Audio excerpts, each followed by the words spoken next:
ভাই, পোলা বউলই আলাদা হয়ে গেছে। ওরে যে কাল বিয়ে করে আনছে গেলে তো আমি কইছিও ভালো না, ডাইনি ডাইনি। আমার কথা তো তোরা কেউ হনো না।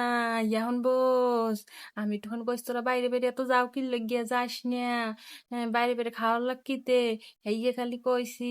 হেলে কি আলাদাই যাওয়া লাগবে ক? হ্যাঁ, মুই বুড়ো মানুষ, 10 মাস 10 দিন পেরে থুইছি। হেইয়ে মোর পোলাডায় বোঝে নাই, বন্নির মধ্যে তাবিজ বিজিয়ে হেইয়ে পর মোর পোলারে খাওয়াইছে। হয় মা, কও কও কি হয়েছে কও। আলাদা হয়ে গেছ, ভালো করছ। তো একটা ভবিষ্যৎ আছে না, ঠিকই করছে। তোর হারের এবার তোর লাগে থা লাগবে কি লেগে। একাল আলাদা হইছে, খুব ভালো করছ। হ্যাঁ, হ্যাঁ ঠিক করছে, এককাল ঠিক কেম করছ, ঠিকই আছে। হয় মা, মনে মনে আমার মাইয়া আলাদা সংসার লইছে, মুই আমন না তাই মুই না ইয়ে পারি। হুম। আমনে মা, আমনে তুমি ভালো থাকো মা, মুই আমনে আমার সোনা মা। আচ্ছা।